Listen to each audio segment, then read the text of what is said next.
Imagine being in a courtroom where one side is never allowed to present evidence because the verdict was declared perfect before the trial even began. Well, that's the psychological function of what Lipton called sacred science.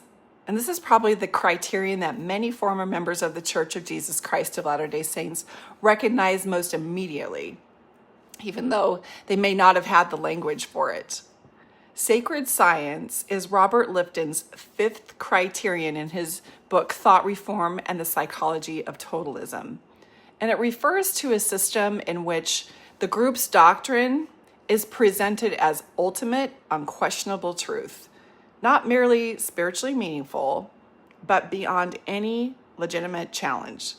So it's important to note that Lifton wasn't saying that having sacred beliefs is inherently unhealthy. Nearly every religion has beliefs that it holds sacred. People who aren't religious have beliefs they hold sacred. His concern was what happens when a belief system becomes immune to examination. This is what it looks like in a system that expresses sacred science. The doctrine is assumed to be completely true. Leaders are reviewed as uniquely qualified to interpret that truth, even without any other credentials to do so. Questioning the doctrine is interpreted as a problem with the questioner rather than the doctrine itself. The doctrine is never wrong, so it's got to be you. Any evidence that contradicts the narrative is reinterpreted to preserve the system. So if you challenge something reasonable, they'll tell you that that isn't what that passage means, or that you must have misinterpreted it. And then they'll reinterpret it to sound more reasonable. The system doesn't merely claim to have the truth, it claims to possess the final authority on the truth. So let me explain how this psychological shift happens in the process of thought reform. Normally, people, when they're challenged with something new or new information, they'll ask themselves, is what I'm learning and what I'm reading and what I'm listening to right now, is it true? Well, under sacred science, the question suddenly becomes, how do I understand what I'm listening to in a way that preserves the doctrine? So notice the difference there. This was most obvious to me when I opened a book that I had been reading a couple years prior to leaving the church. And the book was called The Power of Now by Eckhart Tolle. And hopefully I didn't butcher his name. I never know how to say it right. But if you were to open my copy of that book, you would see copious notes all in the margins. And you could almost observe my mind trying to reinterpret what Tolle was saying so that it could fit within the doctrine of the church. I was also reading the work of David Hawkins. He is an American psychiatrist. He's a spiritual teacher whose life work was mapping out consciousness. And I was wondering, well, why hasn't he ever challenged the truthfulness of the Book of Mormon? Because he was challenging other ancient texts, but never the Book of Mormon. It was so offended. I was even challenging one of my favorite authors, Ken Wilber, because I assumed that he hadn't heard about the truthfulness and the restoration of the gospel yet. All these amazing thought leaders and spiritual masters, I would be conjugating their information to try and fit it within the tiny periphery of Mormon doctrine. These are men who have been studying psychology, sociology, spirituality, and mapping consciousness their whole lives. And I was shocked to realize that Mormon doctrine wasn't likely on their list because it has no real sound relevance in psychology or spirituality or human development at all. And then I started to wonder why my mind was trained to attune to the general authorities of the church rather than consider these other experts. LDS leaders are not trained on any level about human development or spirituality or consciousness. They're lawyers and doctors and educators and land developers and car salesmen and entrepreneurs. They're not spiritual teachers, and they know nothing about human development. And it appears that once you believe that the Church of Jesus Christ of Latter-day Saints is true, you also make their prophets your source of authority and your new spiritual guides. The investigation is no longer open. And all other truth that doesn't land within LDS theology in the mind is considered inferior. In the Reformed mind, The conclusion's already been decided. And for me, and many like me who have left, it was difficult to accept that there were other valid pathways to spirituality because there was just too much to lose if I believed those authors and gave them authority and considered that they might know something that extends far beyond Mormon theology. Because my prophet was the one that I was trained to listen to and to lead me into my spiritual development. So I had been taught to fit what they were saying, these experts were saying, into Mormon theology, and now I can see what a limiting process this was. And to a mind that has been deeply conditioned with this sacred science, the possibility of my beliefs being challenged was way too much for my inner architecture, not my inner architecture. The inner architecture the church had built inside of me was too much for it to handle. For me, who was trying to grow and find truth and loved learning, it was truly mind-bending and stifling and very limiting. And this is how Lifton describes it. Lifton observed that sacred science encases the mind with this aura of absolute certainty. And its teachings become morally unquestionable, intellectually unquestionable, spiritually unquestionable. The doctor is no longer becoming one perspective among many. No, it becomes the lens and through which every experience must be interpreted. It's like very myopic. As with the other criteria that I've been explaining in these past 8 videos, LDS members experience these teachings differently. Many active Latter-day Saints find this certainty that the church doctrines give them. They find it comforting and life-giving. I get it. Knowing the church is true offers them this internal safety about the existential questions of life that we all struggle with. The observations I am sharing here reflect the ways that some of the former members who have left described their experience. Number 1, this idea that the church is true. One of the most recognizable phrases in LDS culture is, I know the church is true. We teach this. Our children voice it on a microphone at a very young age and repeat it over and over. But notice what's not usually said. It's not, this church has been meaningful to me. It's not, I believe the church is true. Instead, it's, I know the church is true. And knowledge carries a different psychological weight than just belief or meaningfulness. It frames the conclusion as settled. I can't know anything else. Number 2, that the prophets cannot ultimately lead the church astray. Members are taught that living prophets receive revelation for the church and that they wouldn't lead the church astray. In my lifetime, I've never really experienced too many revelations. They've always been like policy changes. For many believers, this provides confidence and stability regardless of whether it's true.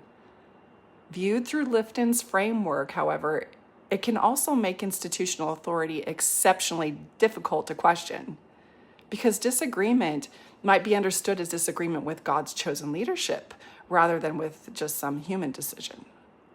Number 3 is doubt becomes a spiritual problem. Instead of asking, does this new evidence that I'm receiving change anything? No, the culture encourages you to ask something different. Have I prayed enough? Doubt your doubts, not your faith. Have I lost the spirit? Am I offended? Am I being too prideful? Am I reading anti-Mormon material? Am I deceived if my answers don't align with the church authority? So notice where the internal investigation goes. It doesn't primarily examine the evidence and strain to give it any unbiased weight, which we do in critical thinking. No, it examines the person that's doing the questioning. It causes you to examine your right to even challenge it, not whether or not it's true. Number 4 is this idea of when the prophet speaks. Many members have heard ideas such as follow the prophet. I mean, I've sung it since I was tiny, and my children sang it when they were tiny. Follow the prophet in repetition over and over. And also this idea that when the prophet speaks, the thinking's been done. They're encouraged to stay on the covenant path. The covenant path is the only path to true joy. To think celestial, which is actually an invitation to get yourself back into alignment with the programming. You're taught to trust the brethren, the Lord's anointed watchmen on the tower who probably have some deeper divine connection than you do. You're taught not to criticize those leaders, even if the criticism is true. And these messages can encourage unity and trust within the group. But through Lifton's lens, they may also reinforce the idea that the safest response is to offer your deference to institutional authority. It has undertones of teaching you not to trust your first impressions or to exercise critical thinking. Number 5 is contradictory information gets reinterpreted. So suppose that someone discovers historical information. And rather than asking, what if this new information coming in changes my understanding or even might change my testimony? Well, how many times have I repeated that I know the church is true? And so now you already have a conflict there. Instead, the conversation becomes, your faith is being tested, or don't let Satan deceive you. Focus on your testimony. Doubt your doubts before you doubt your faith. And this is the internal dialogue that happens when there's anything that comes in that might challenge the truthfulness and the narrative that the church has built inside you as a lens in which to see the world and to see truth. And when those thought-stopping answers arrive in the mind, the historical claim that maybe they were initially uncomfortable with, now it's receiving less attention because preserving the members' confidence in the existing framework of the church becomes far more important. Number 6 is when spiritual feelings become confirmation of the doctrine. So in LDS teachings, they often encourage the members to seek a spiritual witness through prayer and through personal revelation. And many people report meaningful experiences with this practice. From Lifton's perspective, one question would be whether those experiences are treated as confirming one particular institutional conclusion, while other experiences by people in other religions are interpreted to confirm their religion.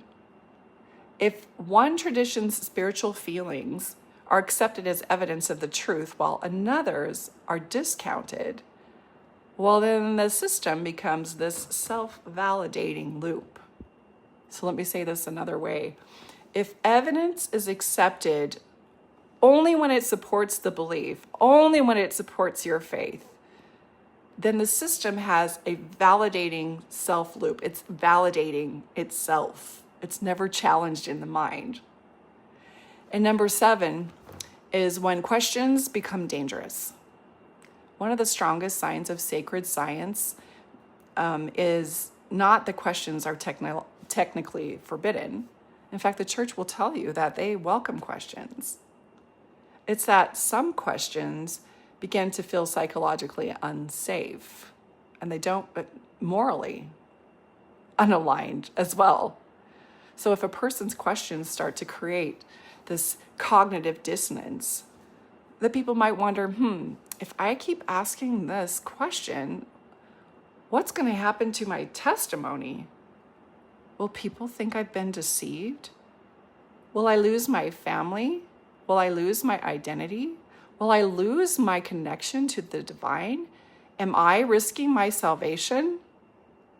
All of those fears narrow the potency of any questions before they even have a chance to intervene.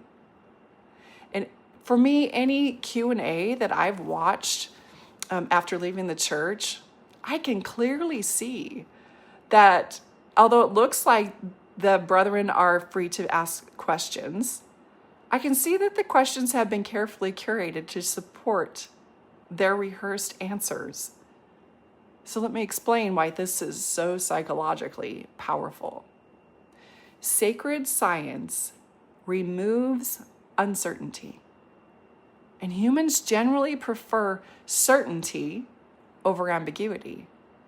So when a system says, we have the answers to what's troubling you internally, well, then it relieves the anxiety of not knowing. But the trade-off is that the curiosity, that natural human curiosity, becomes subordinate to preserving the certainty. So here's how sacred science interacts with the other 7 criteria that I've been talking about. There's 8 parts to this series that I'm doing. Sacred science acts like the hub of the wheel. The demand for purity defines the ideal. The confession keeps you aligned with the ideal. The melee of control limits any competing information. Loading the language gives you the approved vocabulary. Doctrine over person tells you to distrust experiences that don't fit within the framework. And then dispensing of existence defines who's in and who's out. Well, sacred science is what gives all those mechanisms legitimacy. Because if the doctrine is assumed to be infallible, then every other criterion becomes justified in the service of protecting the truth, or their truth. And one of Lifton's most important insights, Lifton emphasized that sacred science doesn't simply discourage disagreement. It changes where people even look when something doesn't fit. If reality conflicts with the doctrine, the default assumption becomes, I must be misunderstanding my reality, rather than, perhaps the doctrine needs to be reconsidered. That inversion is what makes sacred science such a powerful mechanism in systems of thought reform. It doesn't eliminate the questions. It directs those questions back towards the individual instead of allowing the foundational claims of the system to remain open to examination.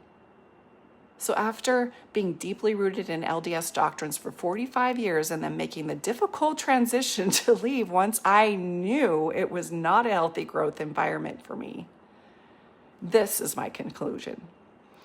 In healthy systems, the truth demands inquiry. It can be challenged. And a mind, it needs to have permission to doubt. Faith is what is set up as a member's highest value in the church. But what I've learned is that believing something that has been rotating in your mind over and over and declaring that it's true and that you know it, that doesn't make it true. In fact, things begin to be rearranged in the mind when truth and inquiry becomes higher on your hierarchy of values and more important than faith and obedience. If you have found this video helpful in your deconstruction journey, I encourage you to share it with other people who are ready to hear the information. And if you're looking for support in this religious transition process, please feel free to reach out and I'll let you know what I have available. And my next video is going to be number 6 in this series, and it's going to be Lifton's criterion called loaded language.